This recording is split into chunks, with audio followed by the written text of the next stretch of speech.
Suivez désormais sur Congo Web Télévision Web Presse. Web Presse est une émission de débat avec pour invité seuls les journalistes. Analyse et décryptage, bref, toute l'actualité au crible. Retrouvez Paulette Kimuntu Kimpiob avec Web Presse chaque mercredi à 20h et en rediffusion le jeudi à 9h. Web Presse, bien comprendre chez vous.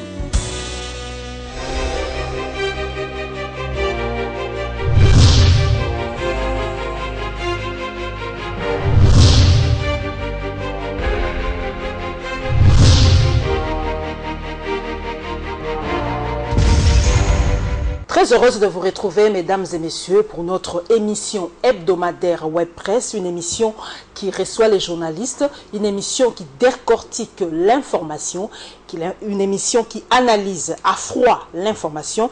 Et aujourd'hui, le thème essentiel, l'unique thème d'aujourd'hui, c'est, comme vous le devinez bien sûr, la situation à l'est de la République démocratique du Congo. Je ne suis pas seul sur ce plateau comme d'habitude. Je reçois des éminents collègues. Odon Joseph Bongambo, qui nous vient de la province de l'Équateur. Donc, vous le voyez, l'émission Web Presse est ouverte à tous les journalistes de la RDC. Et pourquoi pas au-delà de nos frontières. Très heureuse d'être parmi nous dans Bongambo, c'est ça. Il faut que je m'habitue. Voilà, Odon Bongambo, il est à Radio Télé Sahara à Mbandaka, chef-lieu de la province de l'Équateur. Monuf Bosso, Télé 7, il n'est plus à présenter. Et bien sûr, Diana Gikupa. Ouh là là. Merci.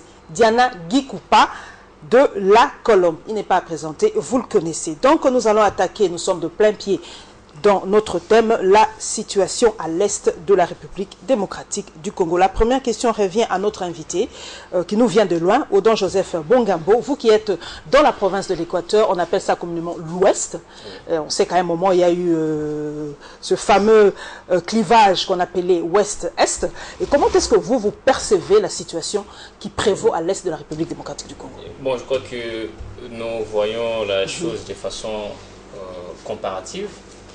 C'est-à-dire que, vous savez qu'il n'y a pas longtemps, la province de l'Équateur a également connu les Ignélés. Voilà, une petite rébellion, mais on a rapidement mis fin à cette rébellion. Et que nous, de l'Équateur, quand on apprend que depuis 1997, les compatriotes de l'Est vivent toujours des moments de guerre, ça nous dérange. Ça nous dérange parce que la guerre de l'Équateur n'a pas mis longtemps.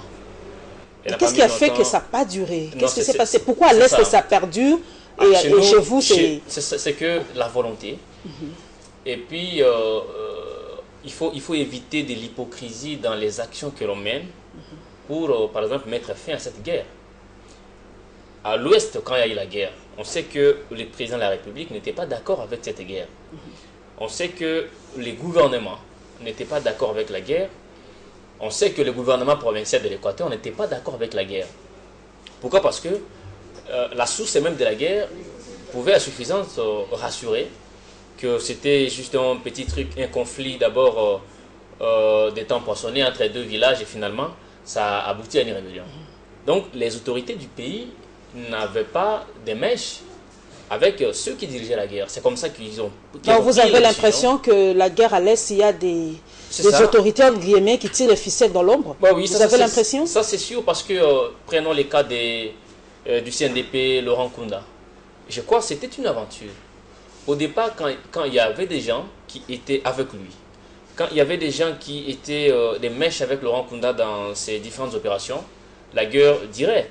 Mais le jour où le gouvernement congolais a pris la décision de mettre fin à l'aventure, à la guerre de Laurent Nkunda, ça n'a pas mis longtemps. Et rapidement, il a fui le pays. Aujourd'hui, il se trouve au Rwanda. Donc, s'il y a la volonté, je crois que cette détermination doit être sans hypocrisie. Gikupa, pardon. Oh mon Dieu, comment je ne parviens pas à mettre ça. Gikupa. Alors, comment est-ce expliquer qu'à l'ouest, comme l'a si bien dit Bongambo, ça n'a pas duré et à l'est, ça a perdu? Oui, mais écoutez, aussi, il y a eu des rébellions. Hein, vous vous souviendrez, l'Ouest, notamment avec le nord de l'Équateur, il y a eu le MLC, qui en fait avait des revendications. À l'époque, il se disait que le pouvoir AFDEL les avait marginalisés. Et puis, il fallait un accord global inclusif. Et il y a eu une transition globale qui a impliqué tout le monde. Et les conflits, c'est parce que leurs revendications étaient réelles et sincères.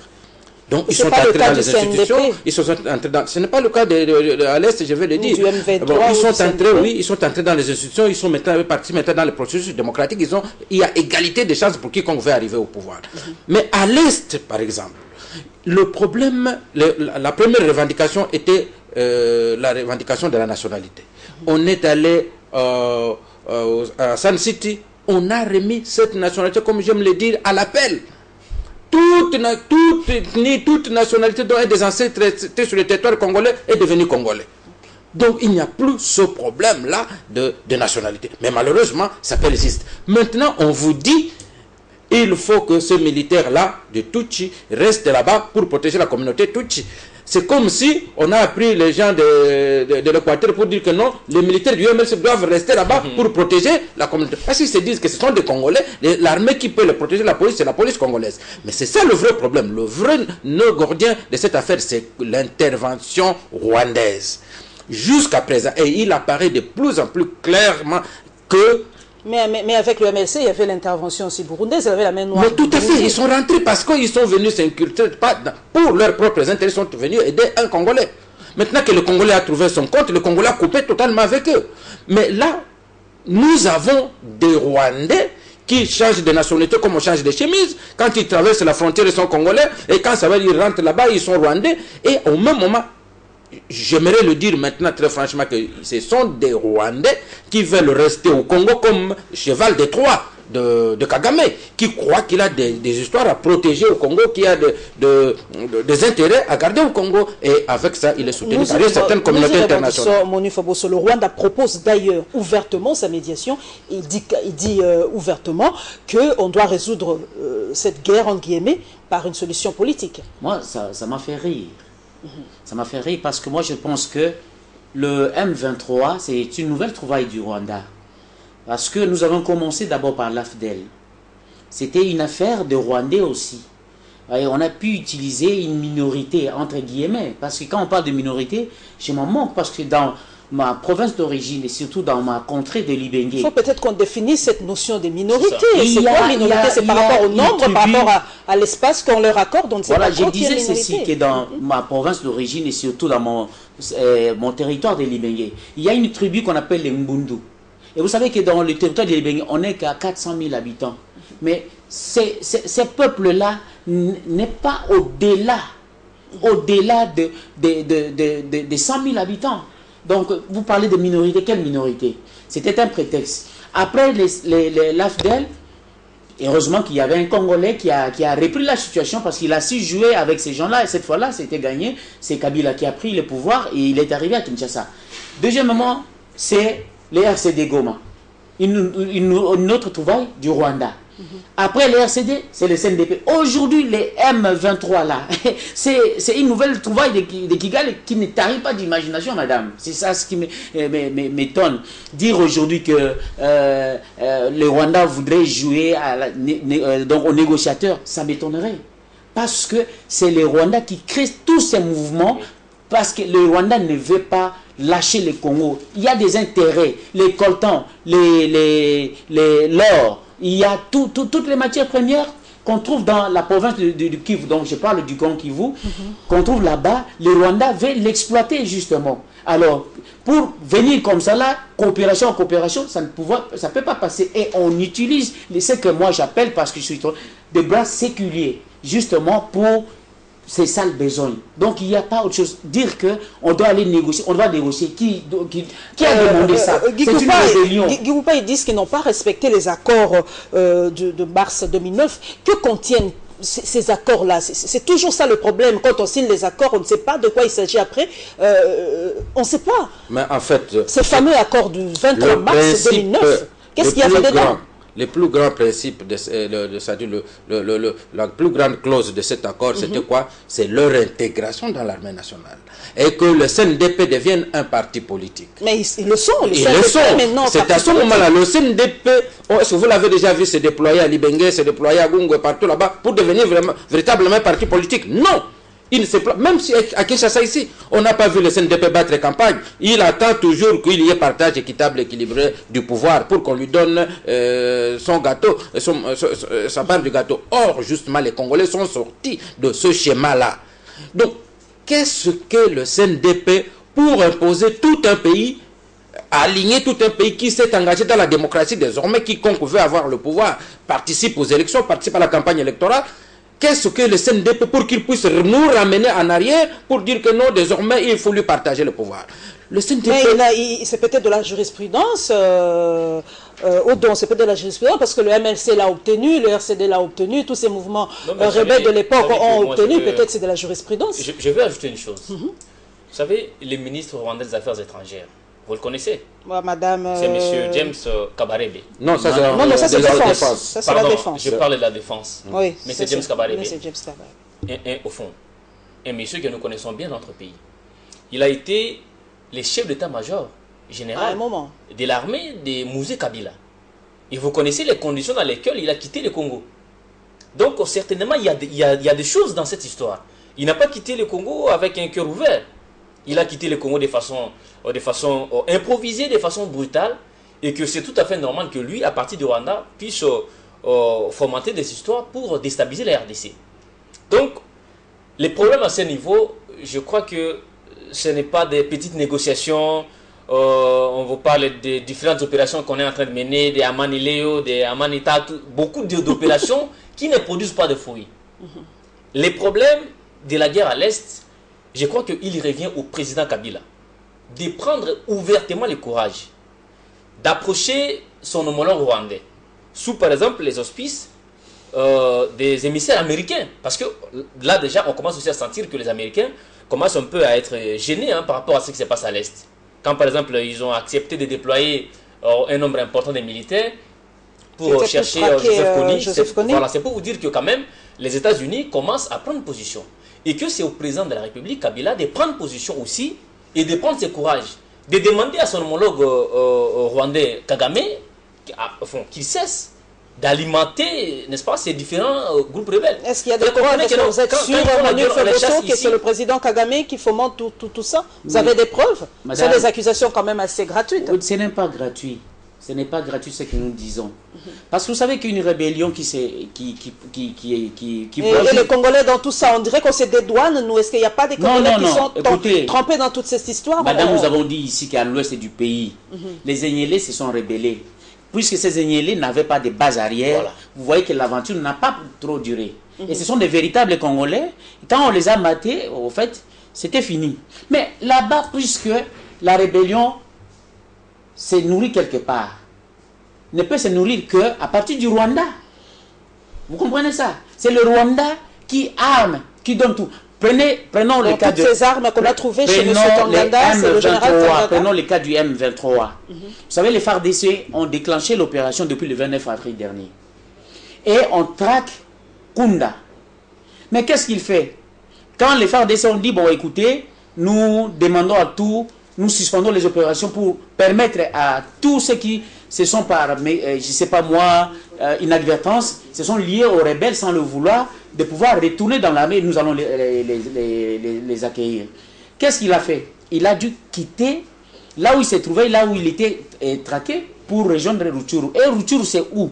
Quand vous arrivez là-bas, vous voyez que Rutshuru, c'est vers la frontière, fait frontière avec le Rwanda. Et c'est par là que le Rwanda donne des munitions, des armes, même envoie des conseillers militaires sur terrain, justement, pour leur montrer des tactiques. Parce que le Rwanda, là, James Kabarebe a été ici. Il connaît le Congo comme sa poche. La carte du Congo, géographie du Congo, entre ses mains, où il sait que ici, quand vous entrez par là, vous pouvez aboutir à tel autre coin. Alors, qu'est-ce que vous voulez? S'il n'y a pas de base arrière, c'est une mésaventure qui va se limiter quelque part. Mais tellement qu'il y a une base arrière et cela va de l'intérêt du Rwanda qui ne voulait pas lâcher le Congo. Voilà, c'est pour cette raison vous êtes parti de tous ces mouvements de rébellion que nous avons. Je réponds. Bongabo a dit que le président Kabila doit avoir le courage de parler à son homologue Kagame, mais Kagame l'a dit, il est prêt à faire la médiation entre nous. Je pose à Gikoupa. Il est prêt à faire la médiation. Oui, je ne sais pas si le confrère est informé. Moi, j'ai fait partie de la délégation du chef de l'État lors du sommet Rwanda RDC. À Goma. À Goma. C'est moi, d'ailleurs, qui ai posé la question à Kagame. J'ai dit, oui, aujourd'hui, nous sommes là pour faire la paix. Est-ce que vous pouvez nous dire pourquoi vous nous avez fait la guerre? Pour que nous puissions éviter de refaire ce qui vous a poussé à nous faire la guerre. Kagame, pendant que toute la salle s'est ajoutée, même la délégation congolaise, mais Kagame a dit non, nous ne sommes pas là pour... C'est un aveu. Nous ne sommes plus là pour regarder dans les rétroviseurs, mais pour regarder de l'avant.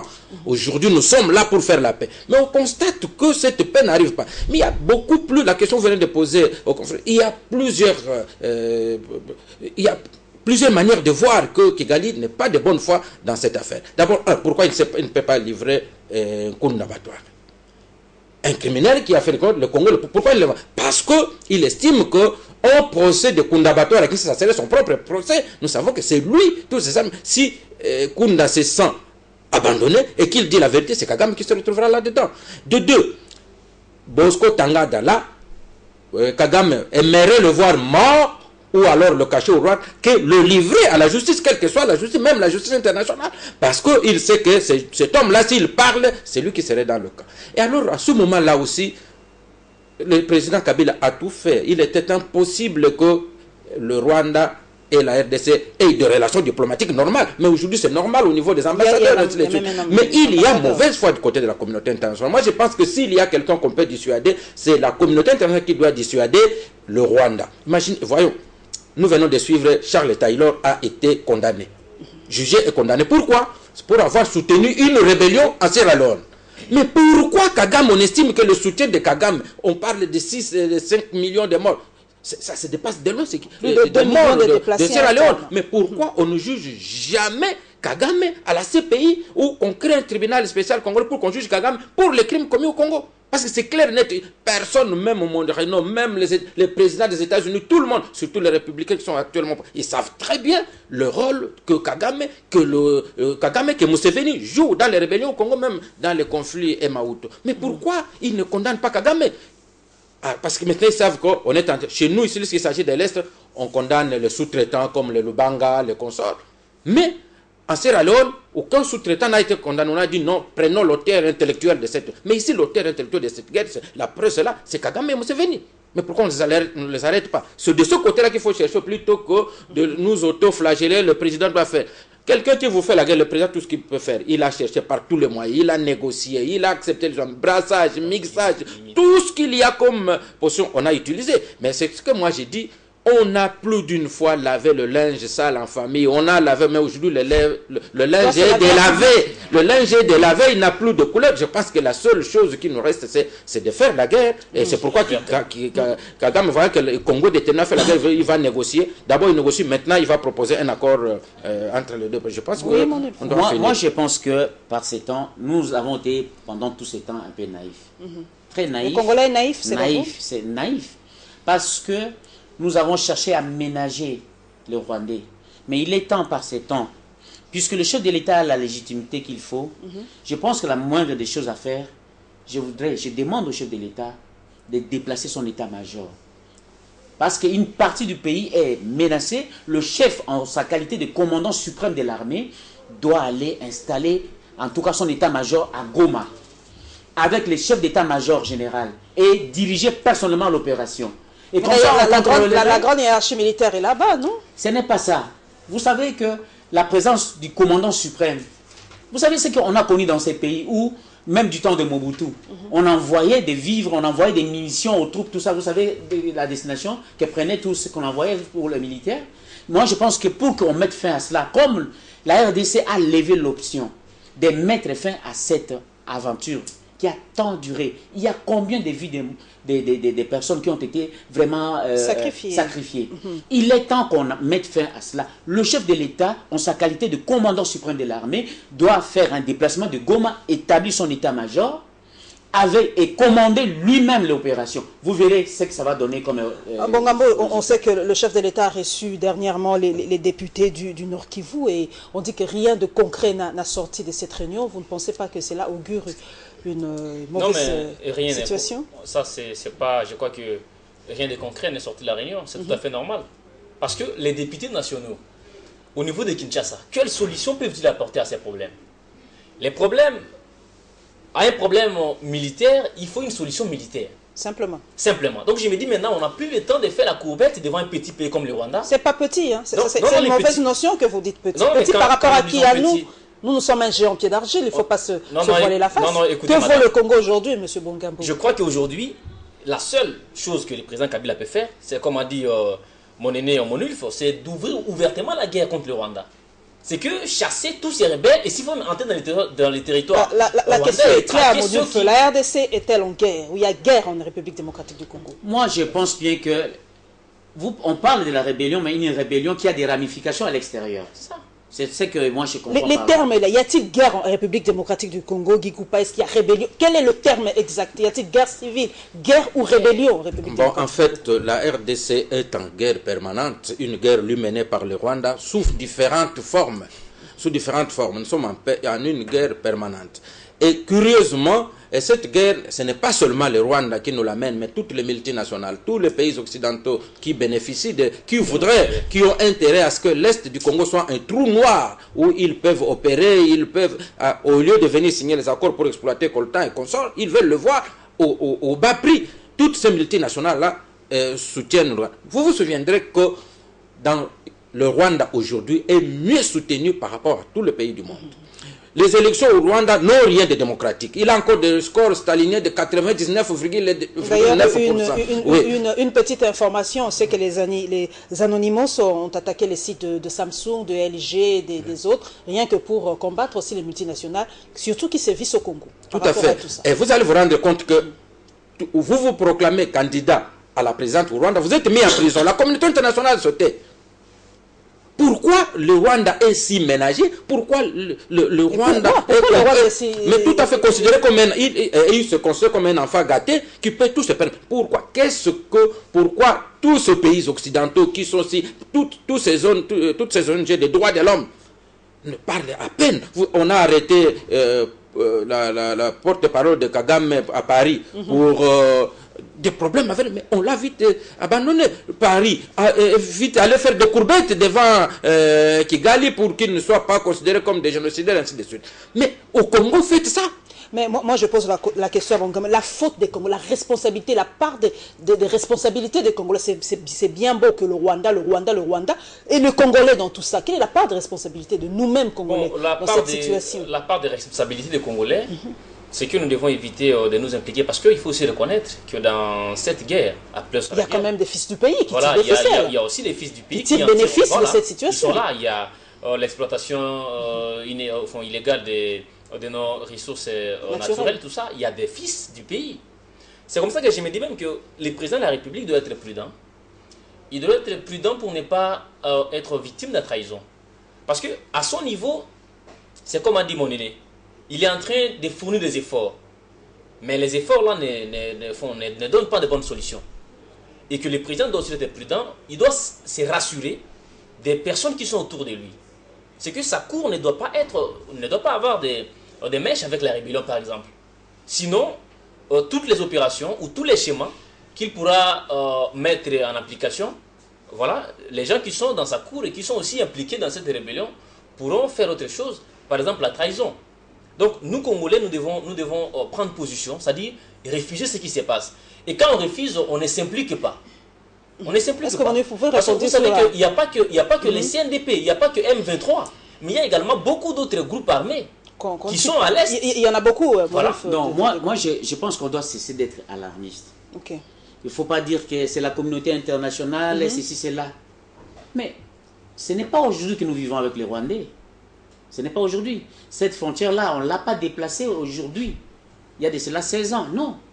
Par le passé, nous avons vécu avec ces gens-là. Et vous savez ce que valait le Zaïre d'alors. Ouais. Mais qu'est-ce qui a changé dans tout ça? Nous devons comprendre que beaucoup de choses ont changé. Moi, je pense qu'il nous faut aujourd'hui une forte citoyenneté, une prise de conscience d'appartenir à une nation qui s'appelle le Congo. Et fier de cela, je pense bien qu'on peut faire face, parce qu'il y a la volonté de défendre l'intérêt de notre communauté. Mais aujourd'hui, ceux qui se disent, voilà, on est une minorité, on est ceci, cela, ils n'ont qu'à faire le choix. Soit ils sont congolais ou ils sont rwandais. Parce que chaque fois qu'il y a des problèmes, ils sont toujours des mèches avec le Rwanda pour nous attaquer. Mais c'est une stratégie, ça rentre dans la stratégie. Les gens doivent comprendre ça aujourd'hui. Hier, c'était les RCD. Donc, avant-hier, c'était les RCD, hier, c'était le CNDP, et aujourd'hui, c'est les M23. Quelle est la stratégie? Parce que la finalité, c'est quoi? C'est de nous mettre ensemble, au fait, gouvernement avec les M23, négocier partage équitable et équilibré du pouvoir, tout cela. Et pourtant, il y a des élections dans ces pays qui ont été organisées. Le CNDP, Guikoupa n'a pas participé aux élections. S'il vous plaît, madame, je continue ma pensée. Okay. La stratégie, c'est quoi? C'est de nous infiltrer petit à petit. Et ils y arrivent. Infiltrer dans le rouage de notre armée. Ils sont là. Pour que, une fois qu'ils se sentiront vraiment qu'ils sont à égal avec nous autres Congolais, parce que, voyez un peu le CV de tous ces gens-là, même Bosco Taganda, on l'appelle Congolais. Mais eux-mêmes les Européens disent c'est d'origine rwandaise. C'est fort dommage qu'on l'appelle aujourd'hui Congolais. Moi, j'ai dit que ce n'est pas un Congolais. J'ai dit que ce n'est pas un Congolais, c'était un Rwandais. Mais on l'a imposé comme un Congolais. Nous l'avons accepté naïvement. Mais voilà maintenant, aujourd'hui, ce qui nous revient. Simplement par la volonté de dire, s'il se reproche de rien, mais pourquoi il doit faire la guerre? Et moi, j'ai dit que le Rwanda s'oppose à la volonté de la communauté internationale. Mais c'est cette même communauté internationale qui ne dit rien. Et qui dit mot consent. Parce que la communauté internationale, aujourd'hui, la guerre qu'on mène à la RDC, c'est quoi? Simplement par la volonté d'un pouvoir démocratiquement mis en place qui dit que voilà, nous devons maintenant arrêter ce monsieur pour le traduire devant les juridictions compétentes pour être jugé des crimes qu'il a commis. Et voilà, on le défend, on crée une histoire de toutes pièces comme ça là, et justement pour empêcher qu'il n'y ait pas ça. Et là, on croise, on ne dit rien, on n'aide même pas le gouvernement congolais. On ne l'aide pas. La RDC est toujours sous embargo par rapport aux armes? Oui, mais tout à fait, l'embargo continue. J'aimerais renchérir parce que le confrère vient de corriger en mettant l'accent sur la communauté internationale. Et c'est pourquoi je voulais partir de l'exemple qu'il a donné de Mobutu. Souvent, on nous dit Mobutu, à l'époque de Mobutu, mais Mobutu c'était un dictateur. Olinga, vous acceptez, c'est ce qu'il dit. À ce moment-là, tout le monde s'alignait. La même chose, c'est le même régime qui est au Rwanda aujourd'hui. Quand il y a un pouvoir fort, il n'y a pas les gens qui peuvent dire ce qu'ils peuvent dire, on y va. Mais lorsque Mobutu a été abandonné, parce qu'à l'époque, Mobutu, on les tolérait. Dictateur, on les tolérait, on dit c'était le pouvoir stable dans la dictature. Mais vous savez pourquoi? Parce qu'il était le pion des Occidentaux contre l'invasion soviétique dans le pays. Alors, mais dès le moment où ils ont lâché Mobutu, après le 24 avril, ils l'ont lâché. C'est Mobutu, ces soldats ont résisté, les Kadogos sont partis de Goma, en 6 mois. En 6 mois, c'est vrai, Mobutu a encore résisté dès que les Occidentaux l'ont abandonné. Donc c'est pour vous montrer quel est le jeu des Occidentaux dans cette affaire. Nous, on dit notre responsabilité. Notre responsabilité, elle est grande dans ce sens que au Congo, même dans un domaine aussi grave comme la guerre à l'Est, comme les gens se comportent comme Vita Imana. Dit si Vita perd, ce n'est pas son affaire, notre affaire, il jubile. Si De Ring gagne, ce n'est pas l'affaire de votre. Et on amène cette mentalité-là, même dans un problème aussi grave. Puisque ces gouvernements-là, nous ne sommes pas là-dedans, ce qui arrive, c'est bien que la guerre soit comme ça, pour que demain, il n'ait pas un discours électoraliste, ils ont dit qu'ils vont mettre la commande. Mais ailleurs, lorsqu'il s'agit de l'intégrité du territoire, opposant ou majorité, ils parlent le même langage, parce que c'est chez nous. Donc, à tel point qu'aujourd'hui, j'apprends, et même de façon naïve, j'aimerais mieux que nous, journalistes, nous puissions creuser, est-ce que réellement, il n'est rien sorti de la rencontre entre le chef de l'État et le député. D'abord, qu'est-ce qu'on attendait qu'il sorte, à part ce que notre confrère que nous connaissons a dit sur une radio que nous connaissons. Okay. Mais le chef de l'État reçoit les députés. Il parle avec eux et il leur demande, parce que les autres ont comme revendication que leur communauté est menacée. Alors il dit aux députés de jouer sur leur communauté pour nous éviter ce prétexte-là. Alors, qu'est-ce qu'il aurait voulu? Sur le terrain, que le président leur dit, nous avons tel général là-bas, nous avons les armes là-bas. Donc, le plan de guerre, à l'Est, il devrait le dire aux députés. Ça se dit dans quel pays du monde? Vous avez vu ça, Hollande, on lui a mis on lui a donné le code nucléaire en secret. On ne le donne jamais en public. Un plan de guerre, on ne le donne pas en public. Donc, et une radio qui est habituée à démonter au Congo, rien ne va. Mais vous savez qu'à l'Est, là-bas, je pensais lorsque le confrère a dit que ne soyez pas alarmistes, je pensais qu'il allait dire l'État, effectivement, sur le terrain. Le fameux M23 là n'est pas en bonne position de guerre. Lorsque vous voyez les gens s'agiter, c'est parce qu'ils sont vraiment traqués. Et cette fois, pour la première fois que les FARDC mènent effectivement la guerre et que les gens sont en débandade. Il ne leur reste qu'à traverser la frontière et aller au Rwanda. C'est vrai que les FARDC sont aujourd'hui... Oui, ils sont aujourd'hui... C'est pas ce que disent les radios périphériques. Mais tout ça, ils ne peuvent pas le dire. C'est ça notre part de responsabilité. Il faut qu'on ait des journalistes qui soient sur place pour rapporter la vraie information. Tout à fait. Le message de l'ancien ministre de nous avons les médias pauvres. Nous avons les médias pauvres. Nous devons attendre que Bruno Mina se retrouve. Et même les correspondants congolais, il doit attendre ici à Kingakati. Même, je pense qu'il n'était même pas Kingakati. Il a dû appeler un député aigri au téléphone. Il lui dit et il le transporte. C'est ça. Nous avons les médias pauvres, malheureusement, ce n'est pas de notre faute. La faute aussi au gouvernement de notre pays. Moi, en tant que journaliste reporter, je peux dire que voilà, je vais aller avec vous sur le théâtre des opérations, avec ma caméra. Ça s'est fait ailleurs. Mais ici, on n'amène personne. Et l'information, eux, par contre, moi j'appartiens aussi dans un média étranger, je travaille là-bas. Mais qu'est-ce qu'on fait? On prend toutes les dispositions et on affecte à une troupe donnée, par exemple, soit si c'est l'armée, par exemple les FARDC, à un journaliste qui est sur le terrain et qui rapporte ce qui se passe. Et là, on va couper court. Mais quand vous allez demander à nos confrères d'autres médias, ils vont aller, ils vont aller? Je ne pense pas. Et vous laissez maintenant la spéculation qui profite à ceux qui ont le moins et qui utilisent les médias internationaux pour nous narquer. C'est bon, quel est le rapport de force aujourd'hui? Je vais d'abord ajouter un élément. J'ai suivi hier, et c'est là encore un fait étonnant. La MONUSCO, son porte-parole, M. Manon Djamounoubay, qui dit que la situation de l'Est, la solution n'allait pas venir de la MONUSCO et qu'il fallait de la responsabilité exclusive, entre guillemets, des autorités congolaises. Moi j'ai dit, leur mission s'appelle mission de stabilisation. Ils vont stabiliser quoi? Et que maintenant... on en a blessé une dizaine il n'y a pas longtemps. La population s'est révoltée, on a blessé une dizaine. Mais c'est ça leur travail. Ils sont venus aider les Congolais.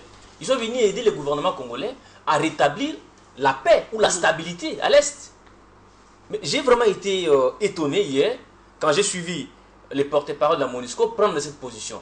Moi, je me suis même dit, passez-moi les termes, c'est de l'irresponsabilité. C'est qui alors, carrément, fermez vos bureaux et rentrez.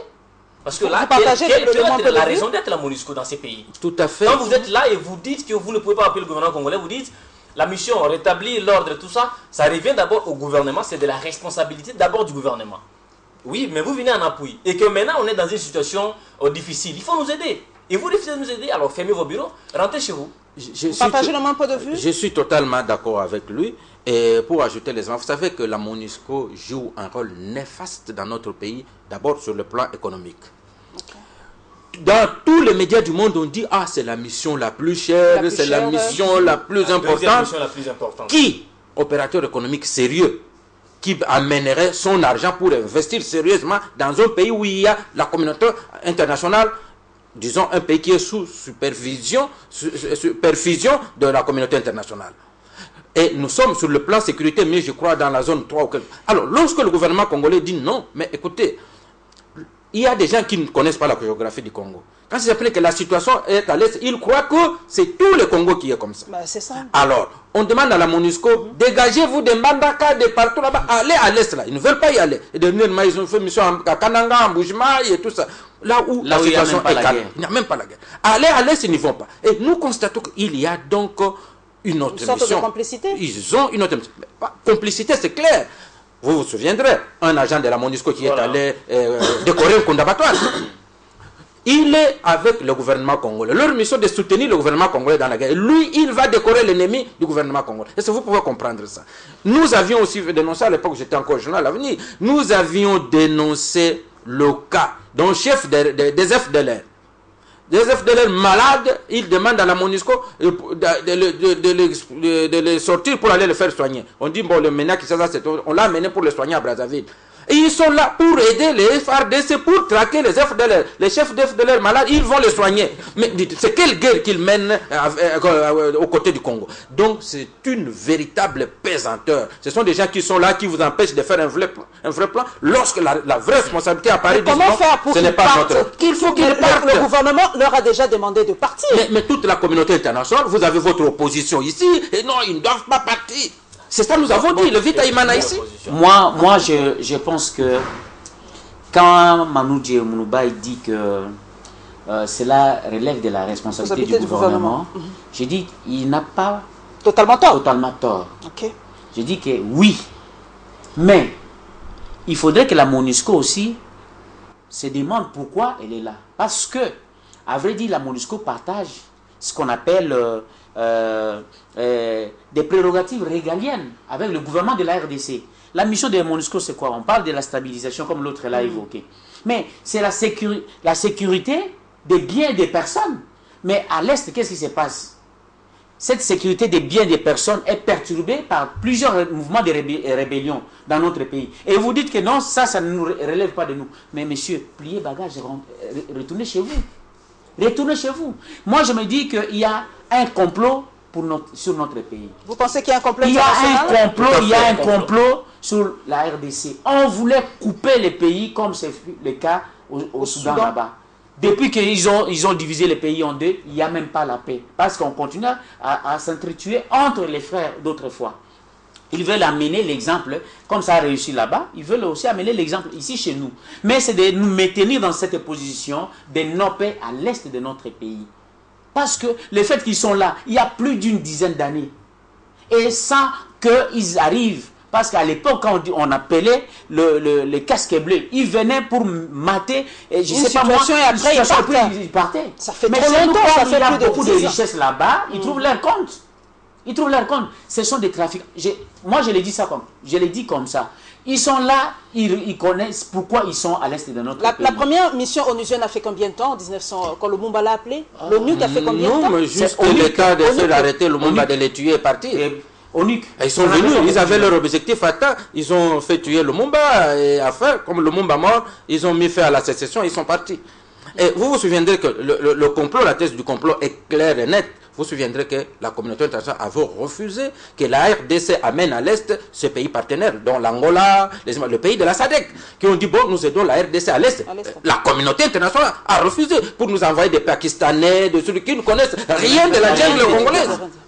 Ils ont besoin à ce que cette guerre perdure. Plus qu'elle perdure, plus qu'ils vont amener nos Congolais de l'Est et dire cette guerre, c'est qu'on partage le pays. Comme ça, à ce moment, ils auront atteint leur objectif. La MONUSCO ne partira pas tant que le pays ne sera pas divisé. Vous avez l'impression, Bongambo, que toute la nation congolaise ne soutient pas le chef de l'État ou n'est pas derrière cette guerre-là? Il y a une division? Bien sûr, je crois que là, j'ai rejoint mon aîné Gikoupa. Quand par exemple il déplore le fait que nous ayons une opposition qui ne comprend pas ce qu'elle peut réellement faire. Mais est-ce que l'opposition ne joue pas son rôle réellement dans cette histoire? Écoutez, quand les pays se trouvent devant une menace, je dois être ouvert. La balkanisation de la RDC est planifiée. Et que quand le gouvernement ou le président de la République déploie des mécanismes pour mettre fin à cette balkanisation ou étouffer ses plans, il y a des gens qui se font appeler des opposants et qui viennent et qui refusent. Par exemple, quand on dit, bon, la MONUSCO ne fait rien, elle doit partir. Parce que c'est elle qui nous complique les choses dans ces pays. Vous avez, c'est la MONUSCO qui, voilà, prenons l'exemple de Gikoupa, la MONUSCO a aidé à soigner un responsable de FDLR. Alors que celui-là, s'il mourait, quand même pas le laisser ça peut faciliter c'est de l'humanitaire quand même. Et faut ça, pas par leur exemple, empêcher. quand on dit la MONUSCO doit partir, les opposants doivent comprendre quand la MONUSCO part et que le départ de la MONUSCO peut permettre au gouvernement congolais d'être libre et de planifier calmement ses stratégies pour mettre fin à la guerre, on doit laisser la MONUSCO partir. Donc, l'opposition, entre guillemets, ne doit pas penser que tout ce que le président Kabila a fait ou tout ce que le gouvernement congolais est en train de faire, on doit s'opposer à cela. L'opposition, ce n'est pas dans ce sens. L'opposition ne s'oppose pas aux individus, mais on s'oppose aux idées. Et aux idées qui ne sont pas bonnes. Mais quand c'est une bonne idée, c'est l'idée qui vient au mettre fin à la guerre. C'est que vous soutenez la guerre. Quand vous refusez les plans qui sont mis en application ou qui sont planifiés, permettez la tautologie, pour mettre fin à la guerre, c'est que vous soutenez la guerre. Vous voulez qu'on continue à porter des Vous avez problèmes. déjà parlé du gouvernement, Monulf Bosso, le gouvernement est là. Est-ce que la configuration actuelle de ce gouvernement répond-elle à cette situation? Bon, moi j'ai dit parce que quand on a mis en place ces gouvernements, on n'avait pas la situation que nous connaissons maintenant à l'est de notre pays. Et par ces temps, je pense bien qu'il ne faut pas faire perdurer les choses. Le chef de l'État doit aller vite, prendre une décision. Pourquoi ne pas avoir un ministre de la Défense, un militaire comme sous, un militaire? Et c'est qui le ministre de la Défense Parce que aujourd'hui? Une situation Bon, C'est un certain Louba. Louba Tambo, je pense à Alexandre. Alexandre Il a Louba, le profil de... Je pense bien que pour qu'il soit des profils, je ne sais pas moi, mais par ces temps, il faut un militaire à la tête du ministère de la Défense. À défaut, si vous voyez que ça ne va pas, parce que c'est une partie de notre pays qui est menacée, le Premier ministre, l'actuel, en tout cas c'est mai, soit il peut revenir au ministre des Finances, et comme ça on prend un militaire, on met à la tête, comme était le général Lukouli à l'époque. Tout à fait. Comme ça là, on pourra maintenant défendre d'abord l'intégrité du territoire. Parce qu'avec tout ce que vous avez comme programme aujourd'hui, c'est ça la priorité du gouvernement. L'intégrité du territoire d'abord. Parce que tout ce que vous pouvez concevoir, les programmes avec les fonds monétaires internationaux, la Banque mondiale et toutes les institutions que vous voulez, s'il n'y a pas la paix à l'est de notre pays, tout ce que vous pouvez drainer ici comme recettes à gauche, à droite, ça va partir là-bas. On fumait d'ailleurs. Parce qu'il faut l'effort de guerre, ceci, cela. Alors, le chef de l'État doit prendre une décision d'autorité. Mettre fin et dire, bon, écoutez, je remanie le gouvernement, un premier ministre militaire, le ministre de la Défense militaire, je prends mon état-major, j'amène à Goma, je m'installe là-bas et puis nous dirigeons l'opération. Comme ça, nous allons contrôler les frontières avec le Rwanda et on verra. Vous partagez ce point de vue? Oui, tout à fait. Presque un état de... Comment on appelle? Tout à fait, un état de siège. Moi, je m'étonne qu'il y ait des milliers de déplacés et qu'on continue à considérer l'Est de la République comme une partie normale, comme si la vie était normale là-bas. Moi, je pense la MONUSCO, la situation est relativement stable. On doit décréter l'état d'urgence dans la partie Est du Congo et y mettre l'état, cela suffit. Il a parlé de chef de ministre de la Défense militaire, mais même le gouverneur, tout le monde là-bas, et qu'on doit effectivement comprendre que le Congo est en guerre, que tout le monde se mette en véritable état de guerre. Donc, il parle bien de la province. Ah, de la province. Les provinces concernées. Nord, sud, même la province orientale. Tout à fait. On prend des dispositions comme quoi les gouverneurs doivent être des militaires maintenant. La démocratie doit être suspendue de ce côté-là. Mais ça ne sert à rien parce que si on continue avec tous ces systèmes-là, on n'en sortira pas. Quand le pays sera coupé, ça sera la démocratie à la rwandaise là-bas. Vous aussi, vous partagez ce point de vue-là? Je le partage, mais j'ajoute par ailleurs que parmi les solutions, parce qu'on est presque à la fin de l'émission, je crois, parmi les solutions à apporter à ces problèmes, je crois qu'il y a plus de temps d'aller avec les négociations, que le président Kabila ferme ses oreilles. On n'a plus le temps de négocier. Est-ce qu'on a le rapport de force, même si vous dites qu'il ferme ses oreilles, quel est le rapport de force aujourd'hui entre la République démocratique du Congo et le Rwanda? Même le seul c'est du Le Rwanda, c'est rien. Et la communauté internationale. Je vous dis, le Rwanda fait la tête simplement parce que le Rwanda a le soutien de la communauté internationale. Aujourd'hui, je pense que hier, ce n'était pas les FARDC d'aujourd'hui. Les FARDC d'aujourd'hui se comportent bien sur le terrain. Je pense que ce que nous avons dit ici, si on nous suivait, il faudrait qu'on déplace l'état-major. Et vous allez voir, la situation va changer. La situation va changer carrément, je vous dis. Mais ce que je vais demander, c'est quoi? Qu'on essaie de continuer à restructurer notre armée. et que le chef s'impose, qu'il y ait brassage des fonctionnaires d'État. Ceux qui travaillent à l'Est là-bas, qu'ils soient militaires ou bien civils, doivent accepter de quitter l'Est du pays pour aller à l'Ouest.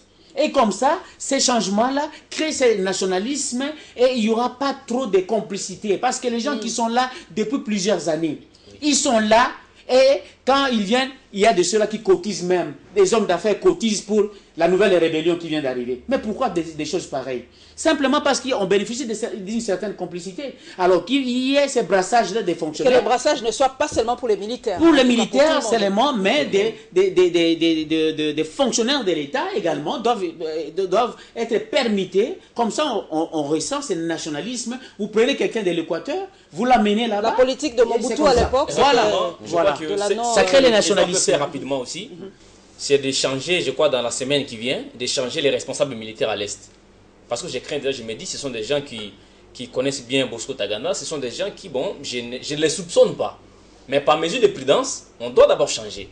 Qu'on amène les gens de l'Équateur, les gens du Kasaï, les gens d'autres provinces, carrément de l'Ouest, que les responsables militaires qui opèrent à l'Est soient de l'Ouest. Comme ça, quand il va là-bas, il sait que non, il est allé pour le travail. Il a une mission. Défendre l'intégrité. Il n'a pas d'intérêt, voilà, il n'a pas d'intérêt particulier, il n'a pas de famille à protéger, mais il est là pour défendre l'intégrité du territoire national. Commencez par là et puis le reste, on peut Guy voir. Koupa, pour conclure, c'est le Oui, même point tout de à vue. fait. Je pense que la meilleure conclusion, après nous être chauffés ici, c'est qu'il faut qu'on comprenne que la situation est suffisamment grave. Et qu'on ne dise pas que ça va, que tout ça à va. fait, qu'on cesse de nous distraire et qu'on comprenne qu'il y a nécessité de déclarer l'état d'urgence à l'Est, qu'il y a nécessité de suspendre pour un moment la démocratie dans cette partie de la République. Lorsqu'on aura rétabli la paix, les électeurs qui sont en déplacement auront regagné leur case. On peut continuer avec la démocratie, avec la liberté d'expression, de presse et tout cela là-bas. Voilà, mesdames et messieurs. C'est la fin de ce web press. Comme vous l'avez vu, le seul thème que nous avons eu à débattre aujourd'hui, c'était la situation à l'est de la République démocratique du Congo. Nous sommes journalistes, mais nous avons le point de vue qui nous vient souvent des reporters extérieurs. Donc, on nous dit deux fois, c'est pas stable, deux fois, c'est stable. Donc, vraiment, que notre ministère de tutelle fasse vraiment un effort d'emmener à chaque fois des journalistes qui descendent sur le terrain et qui nous rapportent la vraie information vue par les Congolais. Je crois que cela donnera quand même de l'espoir à ce peuple qui est tout le temps branché sur RFI. Je ne suis pas contre RFI, mais il n'y a que... on ne coûte que ça parce qu'on n'a pas d'autre source d'information. Vraiment, la balle est lancée à notre ministère de la Communication et à nos chefs de presse. Hein, vraiment qu'on nous mette quand même des correspondants à l'est de la République, ça sera une très très bonne chose. Donc merci à mes collègues, merci à Monulf Bosso, Télé 7, merci à Diana Guy Koupa de La Colombe et au Don Joseph Bongambo qui nous vient de l'Équateur. Donc l'émission est suivie partout, même ceux de l'Est. Hein, je serais très heureuse de recevoir un journaliste de l'Est de la République démocratique du Congo qui nous parle vraiment de la situation. Au revoir.